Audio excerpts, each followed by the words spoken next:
नमस्कार दोस्तों। आज हम आईटी जगत की उस कड़वी हकीकत के बारे में बात करेंगे जिसमें लाखों प्रोफेशनल की नींद उड़ गई है। साल 2026 के मई महीने तक आंकड़ों का देखें तो करीब करीब 92,000 कर्मचारी अपनी नौकरियां गंवा चुके हैं जो आईटी सेक्टर से रिलेटेड है। सबसे चौंकाने वाली बात यह है कि इसका सबसे बड़ा असर इंडिया पे पड़ने वाला है, भारत पे पड़ने वाला है, क्योंकि कई बड़ी कंपनियों के वर्कफोर्स का बड़ा हिस्सा इंडिया में ही मौजूद है।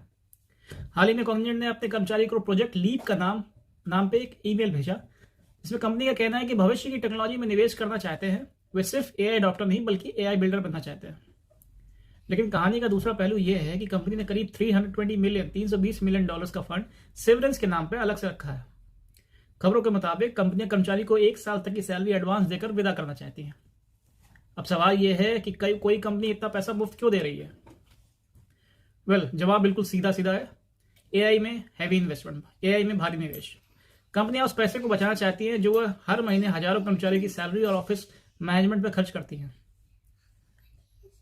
वे इस फंड का इस्तेमाल खुद के डेटा सेंटर्स और जीपीयू इंफ्रास्ट्रक्चर खड़ा करने में इस्तेमाल करेंगे। ये बिल्कुल वैसा ही है जैसे साल 2000 के दौर में एमबीए के साथ हुआ था, मास्टर्स इन बिजनेस एडमिनिस्ट्रेशन। उस वक्त किसी साधारण कॉलेज से भी आप एमबीए करने वाले को 25 से 30 लाख का पैकेज बड़े आसानी से मिल जाता था।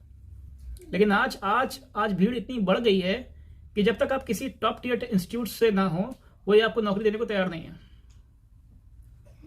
आईटी सेक्टर आज उसी मोड से गुजर रहा है जिस समय जैसे एमबीए का हुआ। कंपनी अब क्राउड नहीं, स्पेशलिस्ट चाहती है।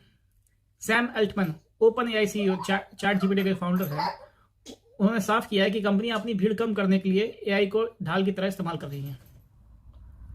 तो क्या आईटी की नौकरी आप सुरक्षित नहीं है?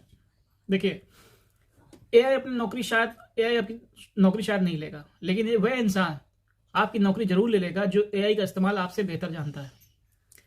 आज टिके रहने का एकमात्र तरीका है कंटिन्यूअस स्किल डेवलपमेंट।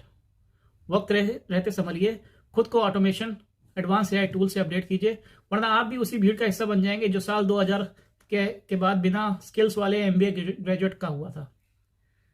सीखते रहिए और कुछ खुद को भविष्य के लिए तैयार करिए। इसी उम्मीद के साथ धन्यवाद।